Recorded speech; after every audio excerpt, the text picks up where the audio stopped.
Do you know where the money in your pocket actually comes from? Your answer is probably, I worked for it. I earned it. Another answer might be, the government printed it. I put it in the bank. But when you look at reality, that money never truly existed. Because in this system, money is created. How is it created? Who creates it? And why don't they want you to understand it?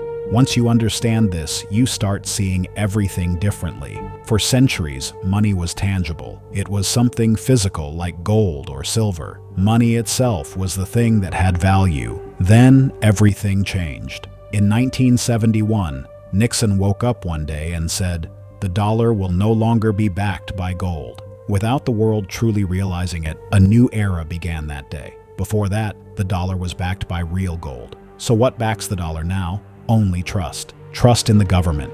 Trust in the system. Trust in paper. This is called a fiat money system. And in this system, money no longer needs to be backed by anything physical. The money itself is considered valuable. But where does this money actually come from? The commonly known version is, central banks print money. Banks distribute it. The real answer is this. Most of the money is not created by central banks. It is created by commercial banks.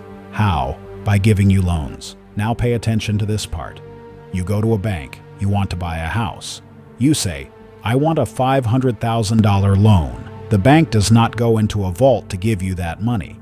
It does not take someone else's deposit. It simply types into a computer, 500,000, and at that exact moment, the money begins to exist. 1 minute earlier, it did not exist. The next minute, it does. The moment the loan is issued, money is born. This is not magic. This is not fraud. This is literally how the system works. In fact, the Bank of England openly explained this in a 2014 document with the following sentence. In the modern economy, most money is created by commercial banks through making loans. In other words, banks are not lending existing money. They are creating new money from nothing.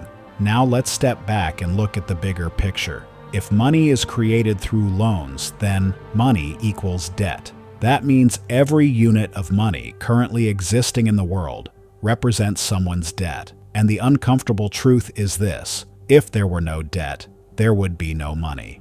Imagine this for a second. You wake up tomorrow morning. Everyone has paid off their debt. Mortgages are gone. Credit cards are zero. Corporate loans are closed. What happens? The system collapses instantly, because when debt is repaid, that money disappears. Just like it was created, it vanishes. That is why the system needs debt. Debt cannot stop. New loans must be created. New money must be born. And perhaps the most disturbing part is this. This is not an accident. It is a design. The system was built to keep expanding. Debt must constantly grow so money can continue growing too. Think of it like a bicycle.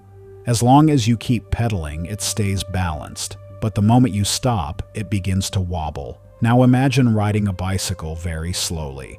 The handlebars shake, balance breaks, and eventually you fall.